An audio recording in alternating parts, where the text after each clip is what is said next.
What's up, guys? So today we're going to talk about something that was, it's cold. Today we're going to talk about something that was a reel that I saw that my client sent me that really frustrated me. And we're going to talk about it. So working out with food in your stomach or working out on an empty stomach, which is better? So this reel quickly was saying that if you work out on an empty stomach, you're spiking your cortisol levels, and that's why you are gaining weight, not able to lose fat, and not building muscle in the gym. And I'm just here to say that is not true. I guess, okay, we're gonna go in order because I will ramble. It's preference, guys. Preference and convenience. Do you prefer to work out or on an empty stomach, or do you prefer to work out with food in your stomach? And this is also mostly going to apply to people that work out in the morning, because if you're working out like 2 o'clock in the afternoon, you're not going to starve yourself all day because you want to work out fasted. That's insane. Obviously, you're going to have food in your stomach at that point. But this is mostly for like morning people. Like if you're waking up first thing in the morning and you're hitting the gym first thing in the morning, like you're not doing anything else kind of thing, you know? Or if versus, you know, if you work out in the afternoon. Okay, anyways, so it comes to preference and convenience. So let's go back to that. Do you prefer to wake up first? Do you want to wake up a little bit earlier to have some food, give it time to digest? Is that convenient for you, and then go to the gym?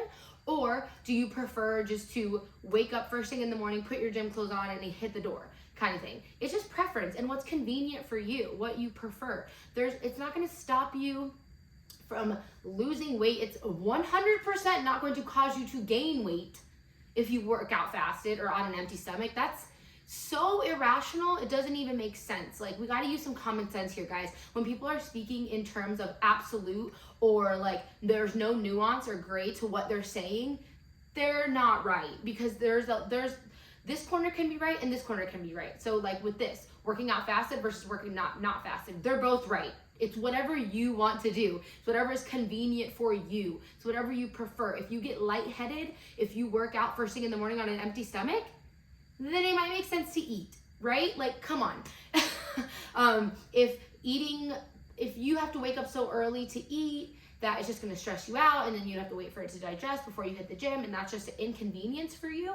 Like, I like to work out at 7 o'clock in the morning right now, just because I have to get my son to daycare first. So I'm not gonna wake up at 5, so that way I can eat breakfast and then go make sure it digests in time to then go. I just work out on an empty stomach. I always have. If I work out first thing in the morning, I always work out on an empty stomach. That's what works for me. Now, I know people who literally get dizzy or feel ill if they work out on an empty stomach, so they'll have like a banana, or they'll have like a piece of toast or something like that, something light before they go to the gym. That's fine too. Neither one of them is wrong. That's what I'm here to say. Like, this could be a super short video, but I'm gonna get into a little bit more in depth, so that way you can choose whatever's right for you. So it really comes down to preference. Now, a couple of things that I do want to mention. If, like I said, if you are lightheaded when you get to the gym, if you know that if you lack energy and your performance is like not great, like you can tell that, you know, you're just not able to lift as heavy, then yes, that's going to affect your performance. So then that means you need to eat breakfast, because if it's affecting your performance in the gym, then yes, you're going to miss out on some gains. I hate to say that, but you know, if you're not pushing yourself properly in the gym, it is going to affect how much muscle you're building, you know? So, yeah, it can affect that.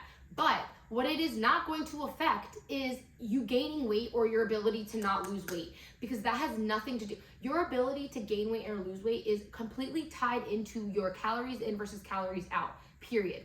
If you are eating more calories than your body is burning a day, you will gain weight. No matter how stressed you are, no matter how, if you work out on an empty stomach or a full stomach, that doesn't matter. So it really comes down to, is it affecting your performance, what you prefer? Do you feel better working out on an empty stomach, or do you feel better working out on a full stomach? Like, it's just up to you, you know? It doesn't matter. Nothing bad is gonna happen, whatever you choose. You just have to figure out what's gonna work best for you. And then, so yeah, the calorie deficit. And then another thing that I wanna like touch on is this hormones thing. Like, if your hormones are not in check, yes, it could be slower. Your metabolic rate could be slower, which means that you would have to eat even less calories to lose weight. So it's harder, but it doesn't mean it's impossible. You know what I mean? It doesn't mean that something's wrong with you. It just means that you're gonna have to eat a little bit less or move a little bit more than somebody else who isn't having hormone imbalances. And then I do want to add to that, if you really do feel, okay, let's backtrack. I think I'm rambling, but first and foremost, if you have not tracked your calories, weighed everything that you are eating for 30 days consecutively, every single day, then we're not getting into the hormone conversation, because you haven't done what needs to be done to even consider that this isn't working. You know, tracking for 3 days and then not tracking for 5 days doesn't count. Like, if you haven't tracked everything consistently for 30 days, all of the food that you are putting in your body, then we can't talk about hormones. But if you have done that, let's say you have done that, let's say you've tracked every single thing, you've weighed and measured everything you've put into your body. Not one lick, not one bite off your kid's plate was not tracked, right? Like, that's how meticulous I'm talking about, guys. And that's crazy, I get it, but if you are somebody who's in the, you know, in the cabin of nothing works for me, this just isn't working, I tried everything, I track everything, then we have to really eliminate that you have done all the tracking that you can do. So then, yes, then I suggest go get some blood work if you can. Go to your doctor, get some blood work, tell them what's going on, have them check all of your hormones out. If they come back and you do have an imbalance, then you can get on medication for that. Yay! If you don't, if they come back and you don't, then you can get that out of your head, because that might be just your limiting belief that's causing you to not intentionally, like, I'm not saying you're lying about what you're tracking, but it's very easy to be like, oh, just a couple of bites and this and that. That sauce doesn't even count. I don't need to track the barbecue sauce in my chicken, you know? Those things happen. So if you comes back and there is nothing wrong, you're great, your numbers and levels look great, then you can start to really reflect on, okay, am I doing the day-to-day like I need to be doing? Am I actually in a real calorie deficit? You know, all those kinds of things. So, but being stressed and having high cortisol levels or whatever, like, doesn't cause you to gain weight. It's what you do with that stress, right? So that's yes and no, again, just because everything here is yes and no.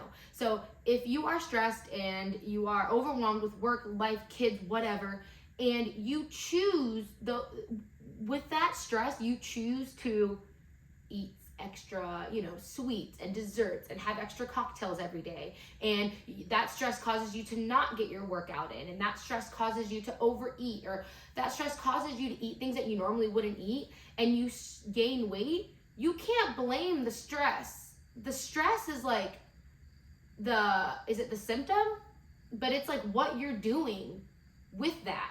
Like, you're overeating because you're stressed. But it's not necessarily the stress. It's the habits and the behaviors that you're choosing to then implement to help you with that stress, right? Does that make sense? Because it's not just alone the stress and the cortisol levels that are in your body.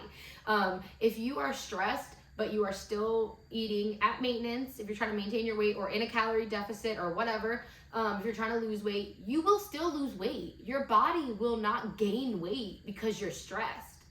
That doesn't make sense, guys, right? Like, we have to think of things in a logical way, and sometimes we let our emotions sink in because we don't want to think that we're not doing everything right, or we don't want to work as hard as we need to work to actually see progress. So we try to use these things, and it's very normal. And not only that, everyone on social media says something different, right? So you're like, I don't understand. You're telling me to not work out on an empty stomach. You're telling me to work out on an empty stomach. And everything comes down to so gray and nuanced and specific to you. So you have to find out what works for you. But definitely you are in control of this. You are in control of whether you maintain your weight, whether you lose weight, whether you gain weight. You are in control of it. And as soon as you realize that, you will have so much freedom to eat all the foods that you love, enjoy everything in moderation, have a balanced lifestyle, all of these things, right?